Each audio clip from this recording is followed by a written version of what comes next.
Tenho aqui um fóssil. É um fóssil de um peixe, como podem ver, preservado numa pedra e partido bem no meio. Há milhões de fósseis de plantas e animais em toda a Terra e, claro, viveram e morreram, normalmente rápido e repentinamente, e em tais condições foram preservados. Normalmente, um animal ou planta que morre é oxidado por bactérias até desaparecer. Mas esses foram depositados na água e preservados por circunstâncias especiais. E aqui estão os nossos fósseis. E agora é nosso propósito verificar nossos fósseis para ver o que nos revelam a respeito da história biológica da Terra.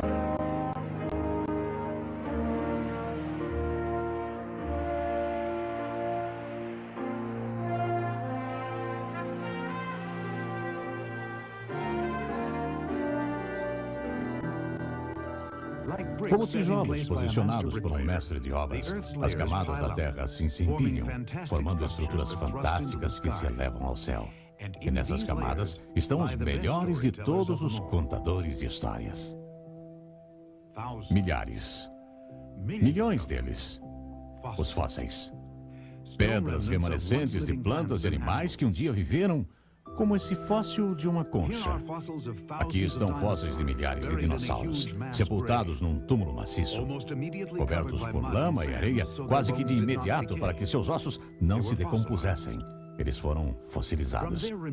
Depois de cuidadosamente separados os restos mortais da rocha que os envolvia, podemos ter uma ideia de sua enorme estatura e imensa força.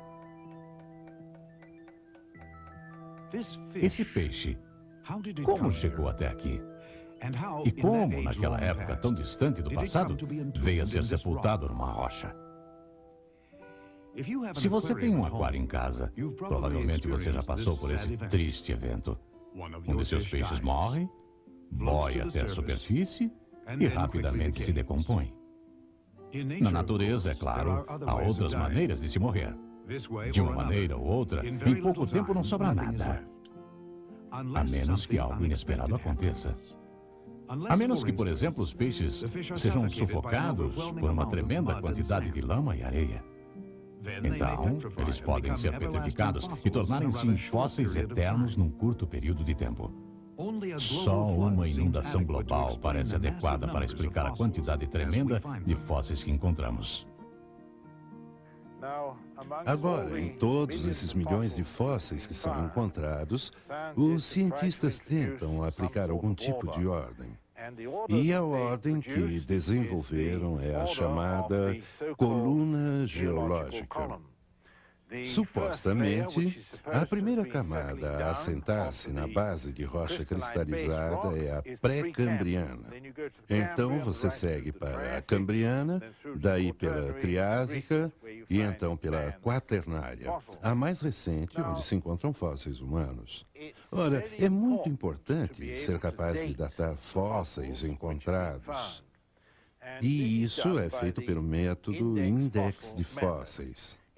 Foi descoberto que, vamos dizer que na Cambriana você acha o trilobite. Fósseis que são típicos são chamados fósseis de índex e são datados pela posição que ocupam na coluna geológica. O problema é que nem sempre ou poucas vezes alguém encontra uma coluna geológica assim, então é necessário que encontremos outra maneira para datar a coluna. Como os evolucionistas determinam a idade desses fósseis feitos de rocha dura?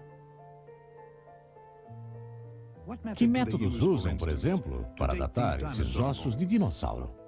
Será que eles realmente têm milhões de anos, como os evolucionistas afirmam? É importante mencionar que os restos de dinossauros não foram provados ter milhões de anos de idade. Isso é simplesmente parte da teoria da evolução.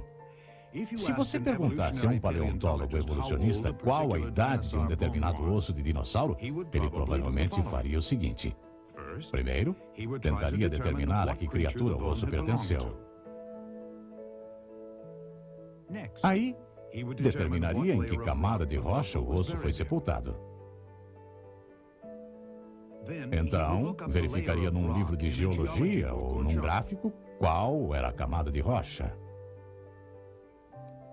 Aí então, o paleontólogo lhe diria que o osso tinha, por exemplo, 100 milhões de anos de idade. Ele diria que o osso tem aquela idade porque a rocha em que foi sepultada tem 100 milhões de anos de idade. Porém, se perguntássemos ao geólogo que escreveu o livro de geologia como ele sabia a idade da rocha, ele provavelmente nos diria que a rocha tinha no mínimo 100 milhões de anos porque tinha esse tipo de dinossauro fossilizado nela.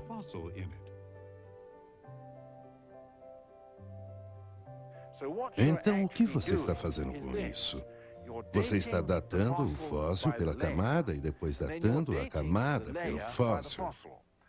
Ora, isso é conhecido como raciocínio circular e, é claro, não é exatamente uma forma conceituada da lógica.